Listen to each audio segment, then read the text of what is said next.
Alors, je vais vous parler aujourd'hui de la bande dessinée Violette Maurice qui est sortie chez Futuropolis. C'est un travail mené par deux scénaristes, Bertrand Gallic et Chris, des locaux, et Ravi Rey au dessin, à l'illustration. Et sous la houlette, pour le point de vue historique, de Marie Jobonnet, qui est historienne. On avait déjà retrouvé ce trio d'auteurs dans la BD Un maillot pour l'Algérie. Et ici, on retrouve la thématique de l'histoire et du sport réunis dans la bande dessinée. Donc ici, on suit le destin de ce personnage qui a vraiment existé, Violette Maurice. On est au printemps 1944 et le corps de cette femme, Violette Maurice, est retrouvé dans une ferme de la campagne normande avec d'autres corps. Alors c'est Lucie Blumenthal, une ancienne camarade de couvent de Violette, qui est devenue avocate, mais qui est juive et donc déchue par le régime de Vichy.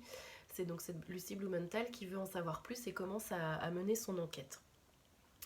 Alors Lucie revient alors sur le destin hors norme de Violette Maurice, et plus particulièrement dans le premier tome sur la jeunesse de cette femme, qui est vraiment un personnage hors norme car elle aura toujours échappé, et encore aujourd'hui, euh, à son destin et à ce qu'on attendait d'elle surtout.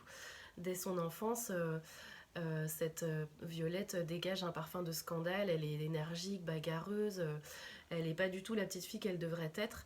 Elle est née dans une famille de militaires, mais elle échappe complètement à l'autorité des religieuses de son école. Et c'est dans le sport qu'elle trouve son épanouissement le plus fort, que ce soit dans le foot, la boxe, la natation, le vélo, l'athlétisme, les sports automobiles.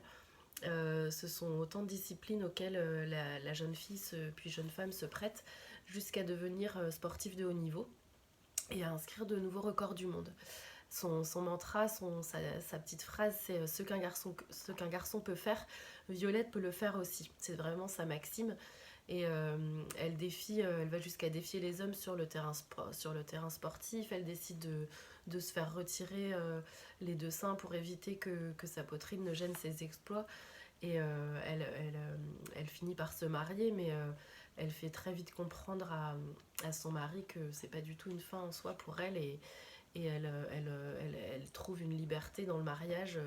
Elle ne cache pas à son mari son homosexualité et elle s'habille volontiers en homme.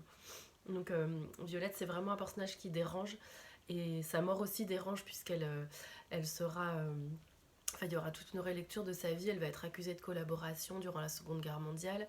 On la surnomme même la hyène de la Gestapo.